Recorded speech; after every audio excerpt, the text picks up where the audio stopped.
کہ پاکستان پر بیرونی قرضوں میں خطرناک حد تک اضافہ ہوتا جا رہا ہے۔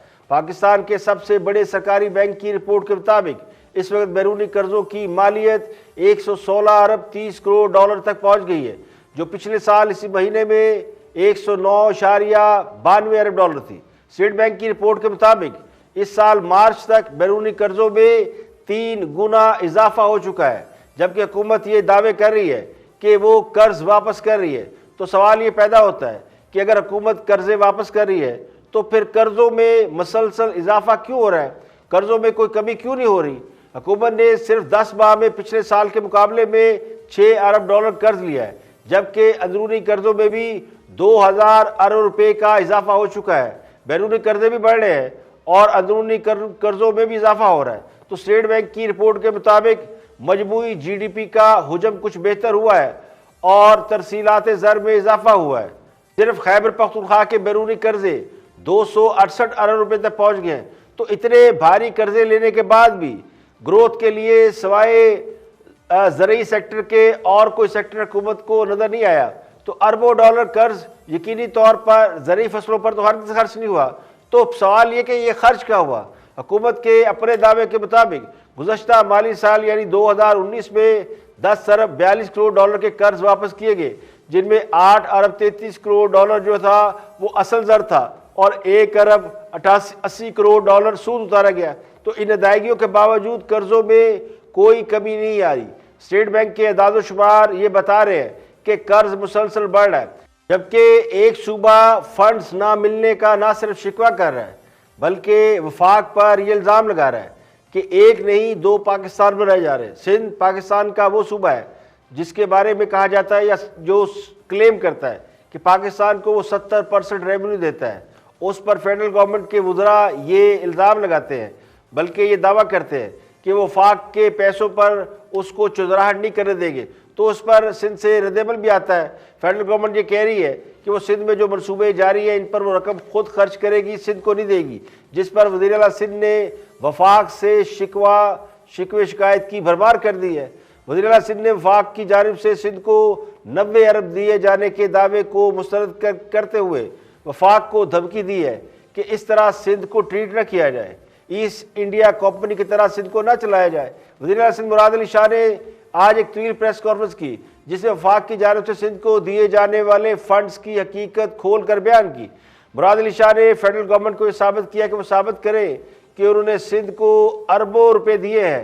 سندھ میں 5 سال سے پرانی اسکیمیں چل رہی ہے اور ان کو پورے پیسے بھی نہیں دیے جا رہے۔ تو وزیر اعلیٰ سندھ نے کیا کہا، واچ دس۔ مجھے بہت خوشی ہوتی ہے جب پنجاب، خیبر پختونخوا اور بلوچستان میں ڈیولپمنٹ ہوتی ہے، لیکن اگر 4 گنا ادھر کرتے ہیں تو تھوڑے سے ہمیں بھی دیں، 20-25% ہمیں بھی بڑھائیں۔ اگر 400% ادھر بڑھاتے اور ادھر کسی کے منہ سے نکل گیا، ادھر میں نہیں بتاؤں گا کون، آپ رو رہے کہ آپ کو پیسے نہیں دیے، ہماری تو حکومت ہی جاری ہے، M P As M N As کو راضی کرنا ہے ہم نے۔ کہتے ہیں نا to add insult to injury, زخموں پہ نمک چھڑکنا، کوئی ان سے سیکھے۔ میں نے اپنے خط میں لکھا اور میں ریپیٹ کرتا ہوں، یہ ایسٹ انڈیا کمپنی نہ بنائے، ادھر نہیں برداشت کریں گے ہم، وی ول ریزسٹ۔ یہ اس طریقے سے سندھ کو ٹریٹ نہ کریں، 2 پاکستان نہ بنائیں۔ کہتے ہیں کہ جی وفاق کے پیسے پہ چودراہٹ کرنے نہیں دیں گے سندھ کو، یہ پیسے 70% سندھ سے جا رہے ہیں آپ کے پاس۔ ایک طرف تو سندھ گورنمنٹ اور فیڈرل گورنمنٹ میں بجٹ، ترقیاتی فنڈ اور دوسرے معاملات کو لے کر جو ہے وہ خاصی ٹینشن چل رہی ہے، تو دوسری طرف جعلی اکاؤنٹ کیس میں احتساب عدالت نے وزیر اعلیٰ سندھ پر فرد جرم عائد کرنے کا فیصلہ کیا ہے۔ احتساب عدالت کے جج اختر علی شاہ نے جعلی اکاؤنٹ کیس میں وزیر اعلیٰ سندھ مراد علی شاہ کے خلاف دائر کے ریفرنس کی سماعت کی۔ مراد علی شاہ موجود نہیں تھے، انہوں نے عدالت سے ایک روزہ استثناء کی درخواست کی جو عدالت نے منظور کی، کیونکہ مراد علی شاہ فیڈرل گورنمنٹ کے خلاف پریس کانفرنس کر رہے تھے۔ تو سماعت کے دوران نیب پروسیکیوٹر نے بتایا کہ اس کیس میں جو ایک اور ملزم ہے محمد علی، وہ بیرون ملک روپوش ہے، جس پر عدالت نے محمد علی کو اشتہاری قرار دیتے ہوئے اس کے دائمی وارنٹ جاری کر دیے اور یہ کہا کہ ان کا نام ای سی ایل میں ڈالیں اور شناختی کارڈ بلاک کیا جائے، جبکہ آئندہ سماعت پر تمام ملزمان کو عدالت میں پیش کیا جائے۔ وزیر سندھ کے خلاف 30 جون کو فرد جرم عائد کی جائے گی، تو دوسری طرف ایک اور اہم شخصیت ہیں جہانگیر ترین۔ لاہور ہائی کورٹ نے ایف بی آر کو جہانگیر ترین کی شوگر ملز JDW کا آڈٹ کرنے سے روک دیا ہے۔ ہائی کورٹ میں جہانگیر ترین کی شوگر مل JWD کا آڈٹ کرنے کے خلاف درخواست کی سماعت ہوئی، جس میں درخواست گزار نے FBI سمیت دیگر کو فریق بناتے ہوئے کہا کہ FBI نے انہیں 21 مئی کو آڈٹ کرنے کا نوٹس بھیجا اور انکم ٹیکس سے متعلق دستاویزات اور ریکارڈ مانگا، لیکن FBI کو 5 برس گزرنے کے بعد آڈٹ کرنے کا اختیار نہیں ہوتا۔ 2015 کا ٹیکس آڈٹ کرنے کا جو قانونی عرصہ ہے وہ گزر چکا ہے، لہذا آڈٹ نوٹس غیر قانونی طور پر بھیجا گیا ہے، جسے کالعدم قرار دیا جائے اور FBI کو تادیبی کارروائی سے روکا جائے۔ تو عدالت نے اس پر اسٹے آرڈر دے دیا اور نوٹس پر عمل درآمد کرنے سے روک دیا اور FBI کو نوٹس جاری کرتے ہوئے اس سے جواب مانگ لیا۔ تو جہانگیر ترین کیس میں جہانگیر ترین کو ایک تو FBI سے فی الوقت نجات مل گئی ہے، لیکن FIA سے انہیں نجات نہیں ملی۔ FIA ان کے فیملی اکاؤنٹس کا فرازنگ آڈٹ کرنے کی کوشش کر رہا ہے۔ FIA کے مطابق ATF مینگو فارم لودرا اور JK ڈیریز کے مالک بھی جہانگیر ترین ہیں۔ علی ترین، رانا نسیم اور JK شوگر مل خانے وال کے اکاؤنٹس کی FIA فرینزک کرنا چاہتی ہے۔ جہانگیر ترین کے تینوں بیٹوں اور جہانگیر ترین کے اکاؤنٹ اور AKT شوگر مل کا اکاؤنٹ بھی FIA فرینزک آڈٹ کروانے کی کوشش کر رہی ہے۔ جہانگیر ترین گروپ کے CEO رانا نسیم کی رہائش گاہ 76B ڈیفنس فیز 5 پر انہیں نوٹس ریسیو کرا دیا گیا ہے تاکہ اس سارے معاملے میں FIA پروسیڈ کر سکے۔ تو FIA نے رانا نسیم کو شوگر مل کے ساتھ ہونے والے معاہدوں کی تفصیلات لانے کا بھی حکم دیا ہے۔ تو شوگر کے معاملے میں بھی FIA جہانگیر ترین کے خلاف ایکٹیویٹی کر رہی ہے۔ جہانگیر ترین کی فیملی سے بھی بیرون ملک بھیجی گئی رقوم کی تفصیلات مانگی گئی ہے۔ اس کے علاوہ چینی اسکینڈل میں ملوث مافیا کا ساتھ دینے والے سٹہ بازوں کی تعداد 1000 سے تجاوز کر رہی ہے۔ FIA کے ذرائع کے مطابق چینی مافیا اور سٹہ بازوں کے 392 واٹس ایپ گروپوں سے مزید بے نامی اکاؤنٹس کا سراغ لگایا گیا ہے اور مجموعی طور پر ان اکاؤنٹ سے 622 ارب کی ٹرانزیکشن کی گئی ہے۔ ان اکاؤنٹ میں سے 7 ارب روپے منجمد کرا دیے گئے۔ واٹس ایپ گروپ سے یہ بات بھی سامنے آئی تھی کہ لاہور سمیت ملک بھر میں 1000 سے زائد سٹہ باز ہیں جن کی چھان بین کا سلسلہ جاری ہے اور اسی ریکارڈ سے یہ معلومات بھی حاصل ہوئی ہیں۔ اب چینی پر چھوٹے پیمانے پر سٹہ کھیلنے والے بھی روزانہ 5 سے 10 لاکھ روپے کماتے ہیں۔ تو اب تک اس حوالے سے صرف 5 مقدمات درج ہوئے۔ یہاں پہ لیں گے ایک بریک اور بریک کے بعد جب واپس آئیں گے تو اور بھی ہم موضوعات آپ کے ساتھ شیئر کریں گے۔ ہمارے ساتھ رہیے۔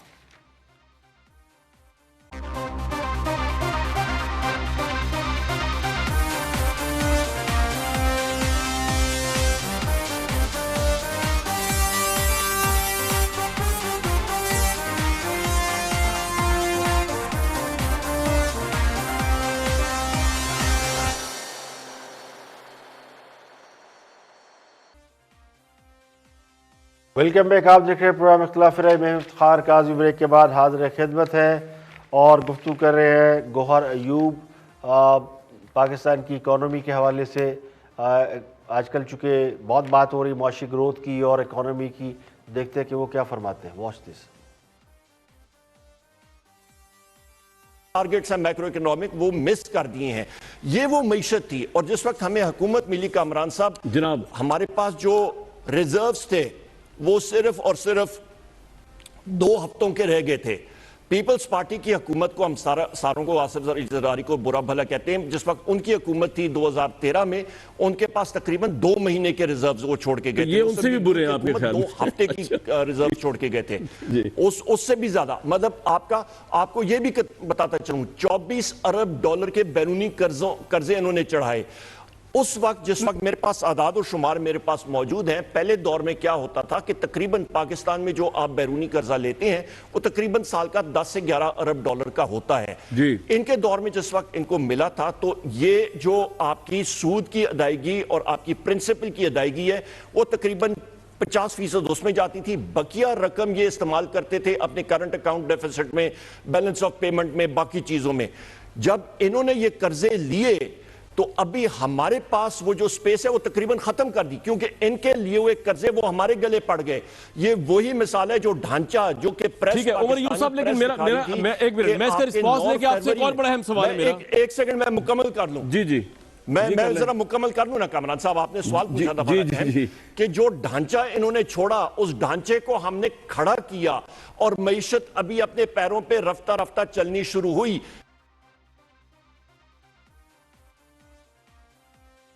اسے کہتے ہیں ناچ نہ جانے آنگن ٹیڑھا. جن سے وزارت خزانہ نہیں چلتی وہ منصوبہ بندی کے وزیر بن جاتے ہیں. جن سے بجلی کا محکمہ نہیں چلتا انہیں اقتصادی امور کی وزارت تھما دی جاتی ہے. اور جن سے ریلوے نہیں سنبھلتی وہ وزیر داخلہ بن جاتے ہیں. تو نئے پاکستان کے مستری وزارتوں کی ٹوپیاں بدلتے جا رہے ہیں، لیکن نئے پاکستان کا نعرہ اللہ جانے کہاں گم کر بیٹھے ہیں. 3 سال بعد بھی پرانے پاکستان کی مرمت کی جا رہی ہے. اگر نہیں ٹھیک ہوتا تو پھر نیا بنا دیں. نہ ان کو پرانا پاکستان پسند ہے، نہ نیا پاکستان بنانے کی کوئی صلاحیت نظر آتی ہے. تو پھر قوم کا وقت کیوں ضائع کرنے چلے ہیں؟ یہ تو سن کر لوگوں کے کان پک گئے ہیں کہ ہمیں ایسی حکومت ملی، ویسی حکومت ملی، ہم نہ آتے تو پتہ نہیں کیا ہو جاتا. سوال تو یہ ہے کہ 3 سال میں حکومت نے کون سا تیر مار لیا؟ تو میرا گمان یہ ہے کہ یہ پرانے پاکستان سے خامیاں اس لیے نکال رہے ہیں تاکہ لوگ ان سے نئے پاکستان کا سوال نہ کر سکیں. اب یہ خاص صاحب نے نعرہ لگایا تھا کہ بنے گا نیا پاکستان. تو آج حکومت کی جو سب سے بڑی خواہش ہے 3 سال بعد وہ یہ ہے کہ کسی طرح گروتھ ریٹ کو وہاں لے جائے جہاں پر پرانے پاکستان کی گروتھ ریٹ تھی. تو یہ ہے ٹوٹل نئے پاکستان کی کہانی. جرنلسٹ ہیں، صحافی ہیں، تجزیہ نگار ہیں مظہر عباس گفتگو کر رہے ہیں کہ ہم سیاسی معاملے کے اوپر. ٹاک آف دی ٹاؤن ہے، واچ دس.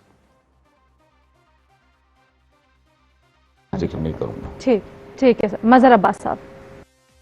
دیکھیے شہباز شریف صاحب کو تو روک دیا گیا اور ظاہر ہے تمام تر ان کو سہولتیں ملنے کے باوجود وہ نہ جا سکے، اور ان کے نہ جانے میں بہت بڑا ہاتھ خود عمران خان کا ہے کہ انہوں نے مطلب جو لوگوں نے بھی جس تیزی سے ان کو ریلیف ملنے جا رہا تھا وہ نہیں ملا، اور تو وہ تو نہیں جا رہے وہاں. نواز شریف صاحب تو اب تک تو واپس نہیں آ سکے، اتنا عرصہ رہ رہے ہیں، نہ ان کا خود بھی آنے کا ارادہ ہے. آج کل پولو میچ دیکھ رہے ہیں، آج تصویر بھی چھپی ہے پولو میچ کی. یہ ایک نئے انداز کی مزاحمتی سیاست ہم دیکھ رہے ہیں لیکن میرا نہیں خیال کہ جو گورنمنٹ جو ہے وہ نہ نواز شریف کو واپس لانا چاہ رہی ہے، نہ گورنمنٹ انٹرسٹڈ ہے نواز شریف کو واپس لانے میں. یہ بھی میں آپ کو بتا دوں کہ گورنمنٹ کا کوئی انٹرسٹ نہیں ہے نواز شریف کو واپس لانے کا، ورنہ وہ بہت سے شہباز شریف کو یہاں رکھنے سے کیا اثرات ہیں یہ میں ذرا آپ سے آگے پوچھنا چاہیں گے اور انہوں نے طے کر لیا. اوکے ٹھیک ہے. منی فاروق صاحب. وہ میاں نواز شریف صاحب وہ شاید پولو میچ دیکھ رہے ہوں گے، ان کے نواسے جو ہیں وہی. دیکھیے خاص صاحب اور ان کے ساتھیوں کا خیال یہ تھا کہ نواز شریف کو بین الملک بھیج کر ان سے جان چھڑائی جا سکتی ہے، کیونکہ نواز شریف جتنی دیر پاکستان میں تھے، جیل میں تھے، تو ساری سیاست ان کے ارد گرد گھومتی تھی، تو حکومت سے کوئی کام ہو نہیں رہا تھا. تو خاص صاحب کو لوگوں نے کہا کہ نواز شریف کو باہر بھیج دے تو کوئی کام کر لیں. تو نواز شریف کو باہر بھیجنے کی جو اصل خواہش ہے وہ خود حکومت کی تھی. اس کے لیے ان کی بیماری کو جواز بنایا گیا. اب وہ بیماری بڑی مسٹیریس ہے.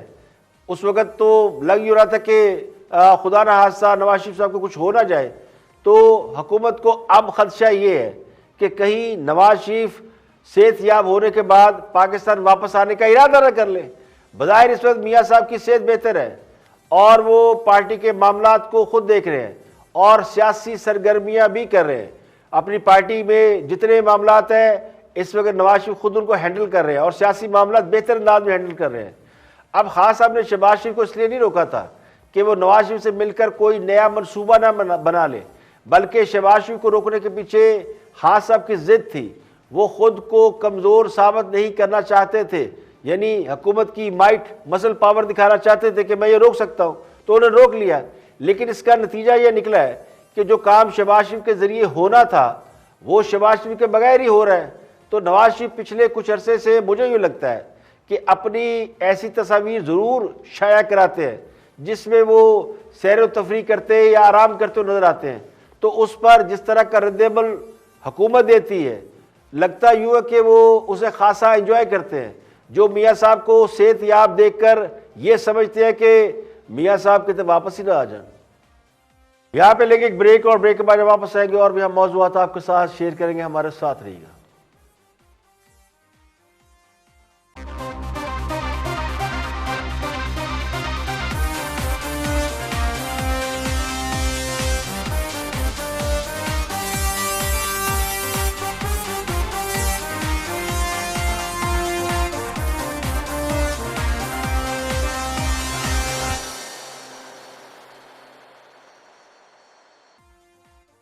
ویلکم بیک، آپ دیکھ رہے ہیں پروگرام اختلاف رائے، میں ہوں افتخار کاظمی۔ بریک کے بعد حاضر خدمت ہے، آگے بڑھتے ہوئے کچھ دوستوں کی بات کرتے ہیں۔ ہمارے دوستوں کو بھی ایک بڑی اہم خبر کے اوپر اپنا تبصرہ تجزیہ دے رہے ہیں، جس میں خاص ہم نے کہا تھا کہ اپوزیشن فورس سے مل کر ان کی حکومت گرانا چاہتی ہے۔ Watch this. چوہدری صاحب، آپ خاص طور پہ مسلم لیگ نواز کی تاریخ سے اچھی طرح واقف ہیں، اور خاص طور پہ شریف فیملی سے۔ انہوں نے وزیر اعظم محمد خان جنیجو کی حکومت گروائی جنرل محمد ضیاء الحق شہید کے ذریعے، اور پھر خود ہی اسی گورنمنٹ میں نگراں وزیر اعلیٰ بھی بنے۔ واحد وزیر اعلیٰ پنجاب تھے نگراں، جو کہ مستقل بھی تھے، اور اس کے بعد نگراں وزیر اعلیٰ بھی وہی تھے۔ پھر اس سے پیچھے چلے جائیں، پریزیڈنٹ اسحاق خان، ان کے پاس گئے اور اسمبلی توڑوائی، بے نظیر حکومت کی، محترمہ بے نظیر بھٹو کی حکومت ختم کروائی۔ پھر صدر فاروق لغاری مرحوم، ان کے ساتھ بھی ایسا ہی کیا، ان کے پاس گئے، محترمہ بے نظیر بھٹو کی حکومت ختم کروائی۔ اس دفعہ ان کو ایسی کوئی نہیں مل رہی، ٹکرا مار رہے ہیں مختلف جگہ تے۔ جی یہ ذرا بتائیں کیا فرماتے ہیں آپ؟ بھائی ان کا پرابلم یہ ہے کہ ان کو کسی بھی مقصد کے لیے کسی بھی حد تک یہ جا سکتے ہیں۔ اب آپ مجھے بتائیں کہ 10 دن ہو گیا، مریم صاحبہ کہاں ہے، شہباز شریف صاحب کہاں ہے، کیا مسئلہ ہوا ہے ان کا؟ ان کے آپس میں کوئی بات معاملات چیت نہیں کر رہے۔ ان کے آپس میں معاملات کافی ہو چکے ہیں، کشیدہ ہو چکے ہیں، چلیں یہ ورڈ یوز کر لیتے ہیں، اور کچھ گڑبڑ چل رہی ہے with in family political issues پہ۔ آپ کے پاس کچھ زیادہ ہے تو بتا دیں۔ نہیں 100% آپ ٹھیک کہہ رہے ہیں، ان کے درمیان ناقابل عبور دیواریں کھڑی ہو چکی ہیں، دونوں کوئی رائٹ کو جا رہا ہے، کوئی لیفٹ کو جا رہا ہے، اور اب رشتوں کا اور احترام کا جو لیول ہوتا ہے فیملیز کے اندر، اس کے بارے میں بھی سیریس کنسرن سامنے آئے ہیں، اور تو میں تک بات گئی ہے۔ ہم معاملات کی کھوج لگا رہے ہیں، جب جو ہی ساری پکچر سامنے آ جائے گی ہم ناظرین سے شیئر کریں گے۔ بالکل ٹھیک ہے۔ اور اس میں ایڈے تسی کھوجی جن کو نظر کے چشمے کے بغیر دکھائی نہیں دیتا، وہ شریف فیملی کے بیڈ روم پر دوربین لگائے بیٹھے ہیں۔ مجھے لگتا ہے کہ میرے دوستوں کی بچپن کی خواہش یہ ہے کہ کسی طرح نون لیگ میں دھڑے بندی ہو جائے اور پارٹی تقسیم ہو جائے، نواز شریف شہباز شریف الگ الگ ہو جائے، یا مریم نواز اور شہباز شریف میں لڑائی ہو جائے۔ تو سوال یہ کہ اس میں آپ کا کیا فائدہ ہے؟ یعنی تو کون میں خام ہاں۔ اور جہاں تک خان صاحب کا یہ شکوہ ہے کہ اپوزیشن ان کی حکومت گرانا چاہتی ہے اور اس کے لیے اسٹیبلشمنٹ سے منتیں کر رہی ہے، ترلے کر رہی ہے، درخواست کر رہی ہے، تو یہ شکوہ بنتا نہیں۔ خان صاحب اس ملک کے وزیر اعظم ہیں اور طاقتور وزیر اعظم، بقول ان کے وہ بڑے طاقتور وزیر اعظم ہیں۔ اگر کوئی ان کی حکومت کو سازش کر کے غیر جمہوری طریقے سے گرانا چاہتا ہے تو پھر ان کا کام ہے ان کو پکڑیں۔ یہ تو کانسپریسی ہے، یہ تو سازش ہے کہ اگر کوئی آپ کی حکومت انلیگل طریقے سے گرانا چاہتا ہے، جمہوری طریقے سے نہیں گرانا چاہتا، اور کسی سے درخواست کر رہا ہے، اور سوال ہے کہ جن سے درخواست کر رہا ہے وہ ایسی درخواستیں سنتے کیوں ہیں؟ لیکن اگر کسی کے اپنے دل میں چور ہے تو پھر بات الگ ہے۔ تو اصل سوال تو یہ ہے کہ کیا نواز شریف اتنے طاقتور ہے کہ وہ حکومت کو گرا سکتے ہیں؟ اور مجھے لگتا ہے کہ اصل خوف یہی ہے کہ وہ جو کہتے تھے نا کہ نواز شریف کی سیاست اوور ہو گئی ہے، وہ انریلیونٹ ہو گئے ہیں، اب انہیں لگتا ہے کہ نواز شریف اس پوزیشن میں آ گئے ہیں کہ وہ یہ کام کر سکتے ہیں، حکومت گرا سکتے ہیں۔ اگر وہ کسی سے کہے کہ حکومت گرا دو تو جن سے درخواست کی جاتی ہے یا وہ کرتے ہیں تو وہ انہیں اگنور نہیں کر سکتے. خود میرے دوستوں نے ایک ٹریک ریکارڈ بتایا ہے کہ نواز شریف نے کس کس کو جا کے کہا اور انہوں نے حکومت گرا دی. تو یہ اس وقت ہوتا ہے جب کہنے والے کی اپنی کوئی سٹینڈنگ ہو, کوئی اس کی اپنی پاور ہو. تو نواز شریف کیا اس پوزیشن میں آ گئے ہیں کہ وہ جس سے کہے حکومت گرا دے تو حکومت گرا دے. تو مجھے لگتا ہے یہ وہ خدشے ہیں اور یہ ان کے منہ میں بھی تماچا ہے جو پچھلے کچھ عرصے سے روزانہ یہ گردان کر رہے تھے کہ نواز شریف کی سیاست ختم ہو گئی ہے, نواز شریف انریلیونٹ ہو گئے ہیں. اب وہ یہ شکوہ کر رہے ہیں کہ جی نواز شریف حکومت گرانا چاہتے ہیں اور وہ بھی فوج سے مل کے یا کسی کو کہہ کے. تو اس کا مطلب یہ کہ نواز شریف نے اپنی ریلیونسی جو ہے پالیٹکس میں وہ دوبارہ ثابت کر دی ہے. تو چلتے چلتے اہم خبر یہ جی کہ جعلی اکاؤنٹ کیس میں ایک اہم پیش رفت ہوئی ہے. 3 مرکزی ملزمان کی ضمانتیں منظور ہوئی ہیں. سابق صدر آصف علی زرداری کے قریبی ساتھی بڑے مشہور آدمی حسین لوائی 3 سال سے وہ قید میں تھے, اور اس کے علاوہ نجی بینک کے کارپوریٹ ہیڈ طاہر رضا اور عمیر, ان سب کی ضمانتیں منظور ہوئی. حسین لوائی اور طاہر رضا تقریباً 3 سال سے جیل میں بند تھی, جبکہ عمیر 2 سال قبل گرفتار ہوئے تھے. تو جسٹس عامر فاروق اور جسٹس طارق جہانگیری پر مشتمل اسلام آباد ہائی کورٹ کے 2 رکنی بینچ نے یہ ضمانتیں منظور کر لی ہیں. حسین لوائی کے خلاف 2 ریفرنس تھے اور دونوں میں ان کی ضمانت منظور ہوئی, جبکہ طاہر رضا اور عمیر کی ایک ریفرنس میں ضمانت منظور ہوئی. اس کے علاوہ ایک اور اہم خبر ایم کیو ایم کے حوالے سے اشتعال انگیز تقریر کے حوالے سے 21 مقدمات میں ایم کیو ایم کے رہنما جو ہے وہ بری ہو گئے ہیں.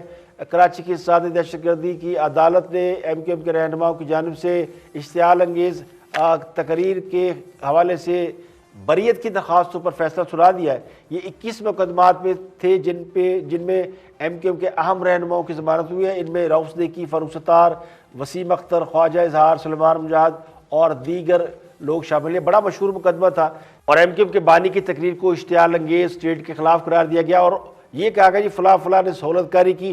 تو یہ بڑے اہم سنگین مقدمات تھے جن پر اس وقت بڑا شور مچا تھا کہ جب یہ سارے دہشت گرد ہیں سب کو سزائیں ہوگی. ان مقدمات میں بھی یہ سارے جو لوگ جن کے نام لیے گئے 22-21 لوگ, یہ سب جو ہے ان کو عدالت نے بری کر دیا. تو آج کے لیے اتنے, کل پھر دونوں کے مزید خبروں تبصروں تجزیوں کے ساتھ پروگرام اختلاف رائے سے افتخار کاظمی کو دے اجازت. اپنا بہت بہت خیال رکھیے گا.